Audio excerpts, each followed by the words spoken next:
یہ جس قسم کے مرضی ہتھ کنڈے استعمال کر لیں، یہ اب جو ہے وہ میں سمجھتا ہوں کہ اب بلی جو ہے وہ باہر نکل رہی ہے نا، اور ہے نا آپ دیکھیں گے کہ یہ اپنے آپ کو گندا کر رہے ہیں، یہ سواتی کو گندا نہیں کر رہے، یہ اس فوج کو جس کو سب لوگ سلام کرتے ہیں، وہ فوج جس کو سب چھوٹے سے لے کر بڑے تک جو ہے اس کا احترام کرتے ہیں، لیکن اگر اس طرح کی حرکتیں کریں گے تو مجھے بتائیں کیا فوج کی عزت اس میں بڑھے گی؟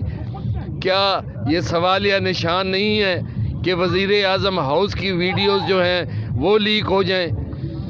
کیا یہ فوج ہے جو نہ اس ملک کی حفاظت کرے گی، جو اس کے ساتھ عوام نہیں ہے؟ عوام کے بغیر آپ ملک کی کوئی بھی حفاظت نہیں کر سکتے جب تک عوام فوج کے پیچھے نہیں ہوگی۔ تو ہماری التماس ہے اپنے کمانڈر سے، اپنی فوج سے، کہ ہر چیز کی ایک حد ہوتی ہے اور اس حدود میں رہ کے کام کریں نا، جس سے آپ کی عزت میں اضافہ ہو، جس سے لوگ آپ کی عزت کرنے پر مجبور ہوں۔ تو میں سمجھتا ہوں کہ جو کچھ سواتی کے ساتھ ہو رہا ہے اور ان کے ساتھ جو ہمارے باقی ہمارے صحافی بھائیوں کے ساتھ جو ہوا اور نا اشرف شریف کے ساتھ جو ہوا، کیا یہ چیزیں تاریخ کا حصہ نہیں ہے؟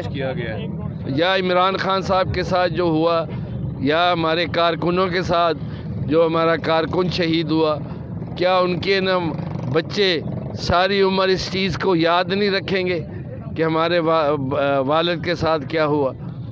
تو ہر چیز کی ایک حد ہوتی ہے، اور میں سمجھتا ہوں کہ آپ حدیں پار کرنے لگ گئے ہیں۔ تو میری اپنی فوج سے گزارش ہوگی کہ خدا را اپنی عزت کروائیں، اپنی عزت خراب نہ کریں۔ انسانیت کے ناطے یہ میں بات کر رہا ہوں، ایک چیز ان کی بیٹی کو بھیجی گئی ہے، کیا یہ دارہ مناسب تھا جو انہوں نے انتخاب کیا ہے؟ انہوں نے تو کبھی یہ نہیں کہنا کہ یہ ہم نے بھیجی ہے۔ کل کوئی ISPR کا کوئی اور بیان آ جائے گا کہ جی ہم نے تو اس میں، ہمارا تو کوئی اس میں لینا دینا نہیں ہے، یہ تو جی کسی اور نے بھیجی ہے نا۔ کیا پاکستان کی عوام ان کی ISPR کی جو بیانیہ ہے اس پر کوئی یقین رکھتا ہے؟ آپ جتنے مرضی بیانیے دیں نا، میں نہیں سمجھتا کہ کوئی بھی ان کے بیانیوں کو عوام کے اندر اس کو کوئی بول بالا ہو رہا ہے یا اس کو پذیرائی مل رہی ہے۔ یہ تو لوگوں سے پوچھیں، کوئی بندہ بھی ان کی بات پر یقین نہیں کرتا۔